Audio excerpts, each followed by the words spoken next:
हरिओम तत्सत।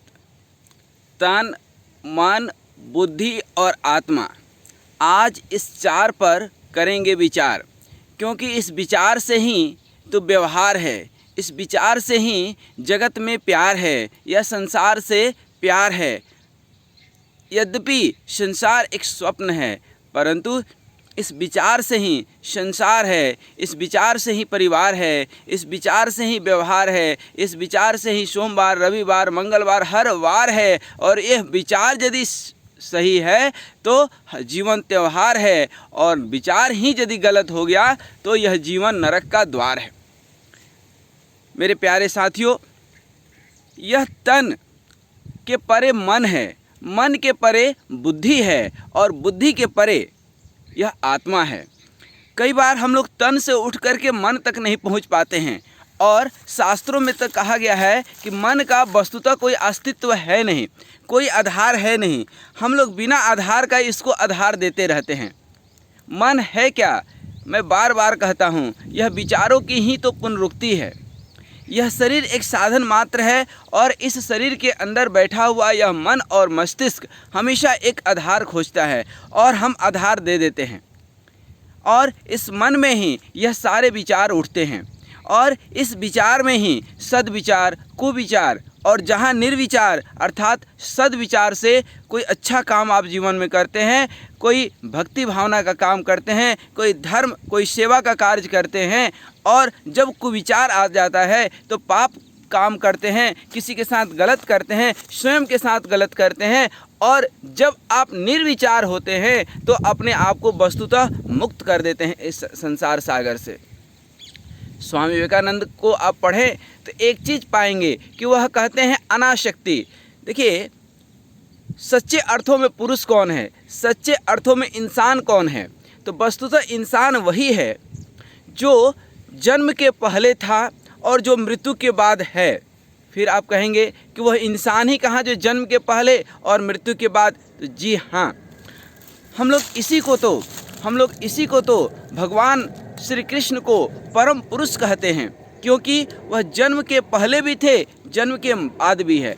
ऐसे महात्मा, ऐसे सत्पुरुष जो होश पूर्वक जन्म लेते हैं, जो अपने अधिकार क्षेत्र में कि हमको कहाँ जन्म लेना है, होश पूर्वक हमें अपने पूर्व जन्मों का कृत्य मालूम हो, और फिर आगे का जन्म लेने का कोई उद्देश्य हो, और फिर मृत्यु अर्थात मृत्यु के बाद की चीज़ें हमें दिखती हो, अर्थात मृत्यु से डर और भय खत्म हो गया हो।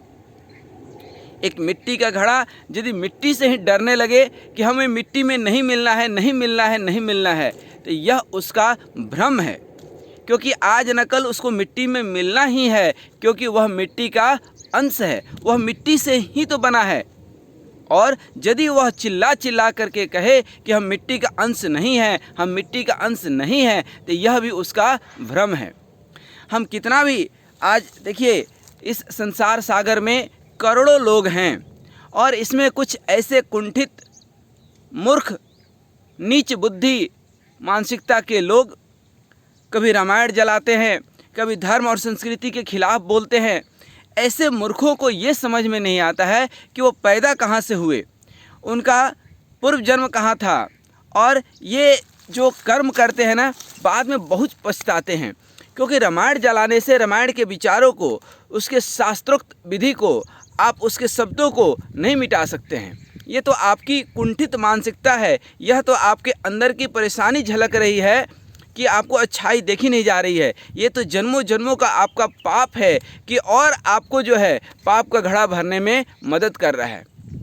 यदि हम सही देखें तो हमारा अस्तित्व ही इस धर्म से, इस संस्कृति से, इस संस्कारों से और इस शास्त्रों से है।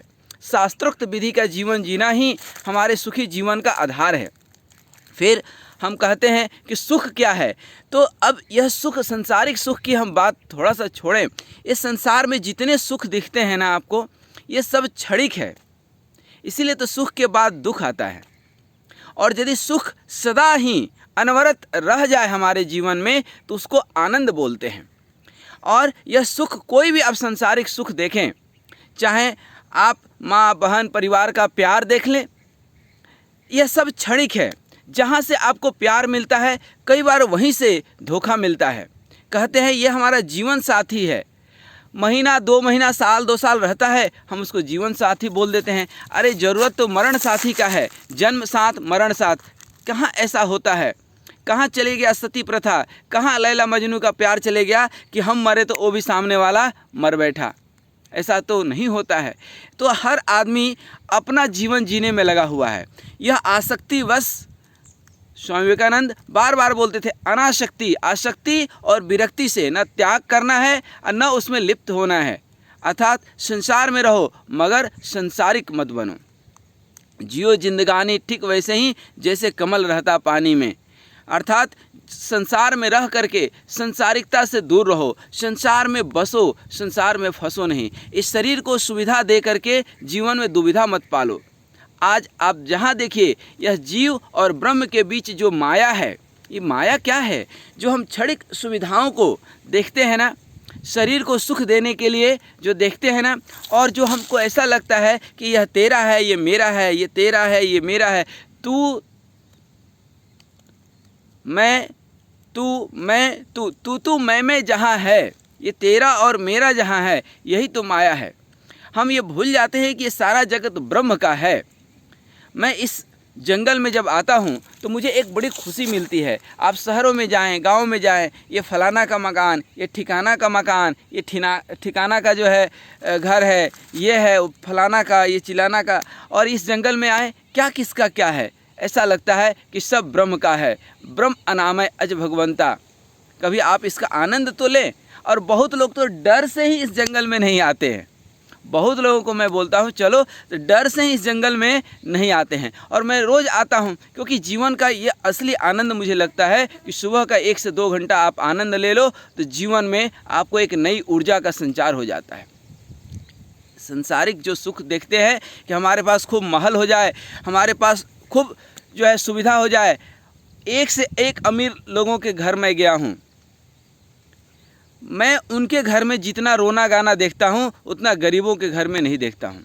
वह वस्तुतः दिखने में अमीर लोग अंदर से उतने ही दरिद्र होते हैं, अंदर से ही उतने खाली होते हैं। मैं एक घर में जाता हूँ, एक पुलिस वाले के घर में, वो बहुत अतिरिक्त आय उसके अंदर है। अर्थात वो कहता भी है कि मैं अतिरिक्त हूँ, अंदर से पूरी तरह से रिक्त हो चुका हूँ। ना किसी का प्यार, ना किसी का स्नेह, ना किसी का जो है मोहब्बत। हमें अंदर से एक डर और भय पैदा होते रहता है। किसका? तो कभी बीवी का, कभी बच्चों का, कभी हमारे अफसरों का, कभी किसी का। क्यों? क्योंकि सबने एक उसके ऊपर दबाव बना रखा है कि हमें ये चाहिए तुमसे, हमें ये चाहिए, और वो पूर्ति करने के लिए वह अतिरिक्त इनकम अर्थात हर एक गलत कार्य करके 2 पैसा कमाने के लिए संलग्न है।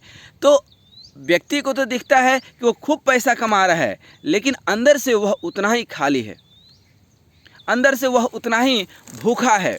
वो कई बार मेरे पास आता है, लेकिन अब आदमी को पूर्व मूर्ख को समझावत ज्ञान गांठ पड़ जाए, कोयला होत न उजलो, सोमान साबुन लगाए। उसको हिम्मत नहीं हो पाता है कि घर वालों से बैर पाले, क्योंकि आदत सबकी बना चुका है कुछ देने की। तो हर व्यक्ति लालच में बैठा हुआ है, और जिस दिन वो नहीं देगा उस दिन हो सकता है कि उसको घर से निकाल दें।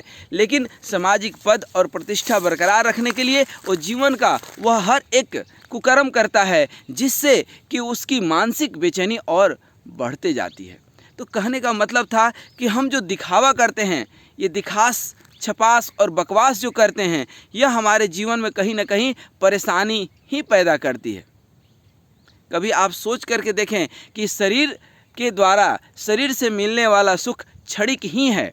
अरे हमारे यहाँ तो भारतीय संस्कृति में फिर भी कुछ ठीक है। बाहर की संस्कृति में तो पति पत्नी बदलने का, पति पत्नी बदल लेता है, पत्नी पति बदल लेती है, कहने के जीवन साथी हैं। लेकिन ये क्या सुख है, क्या संस्कृति है? अर्थात मन है कि मानता नहीं। वह 1000 पत्नी भी बदल लेगा तब भी मन उसका जो है नहीं बदलेगा।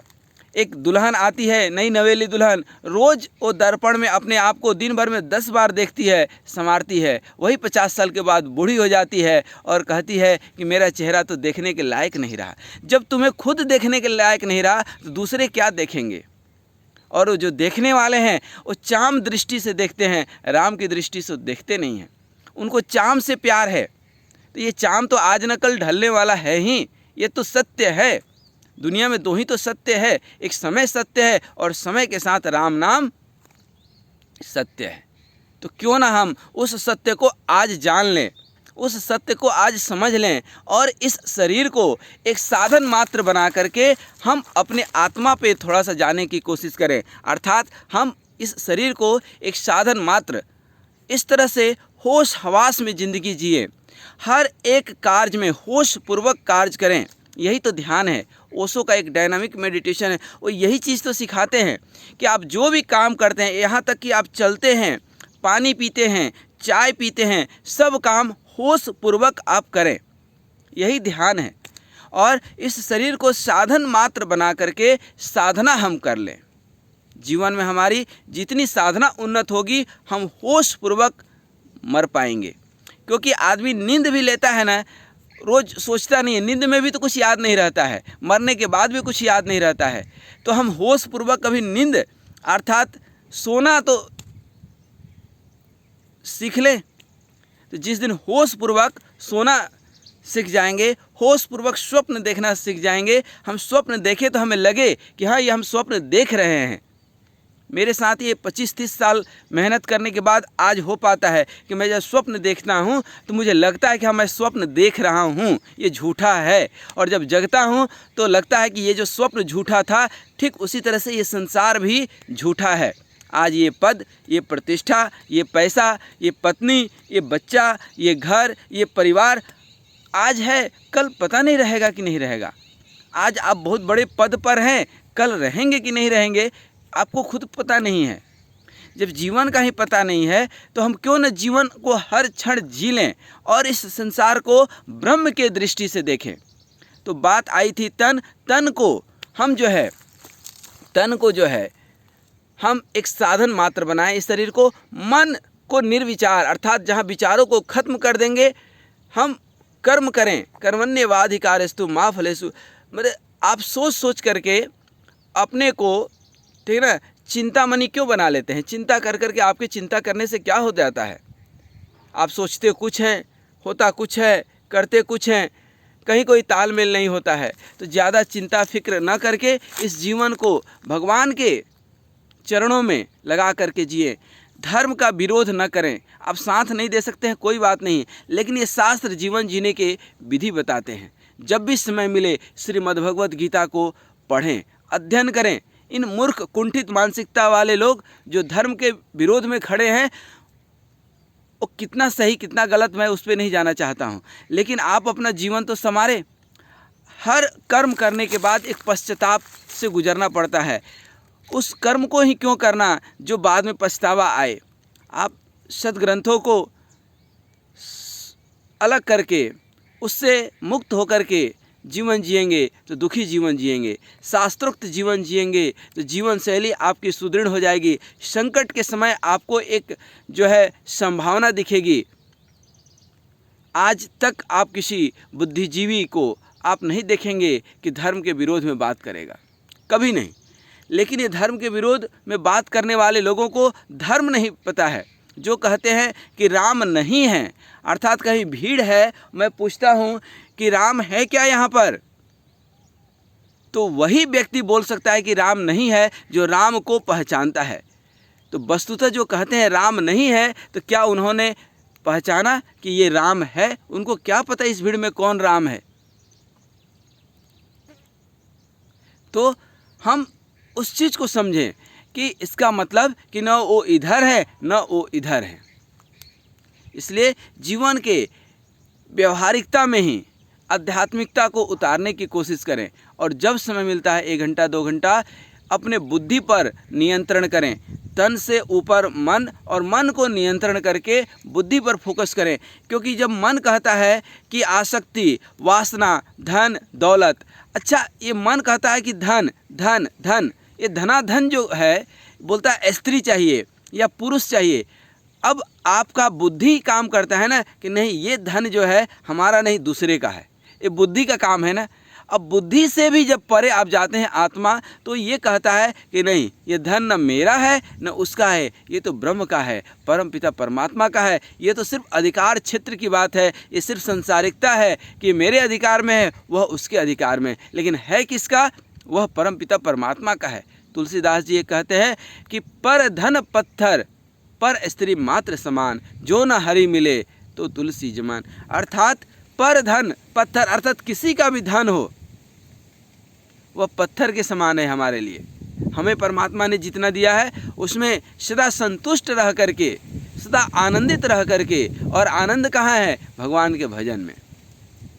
भगवान के भजन के साथ भी आनंद है और जीवन के बाद भी आनंद है।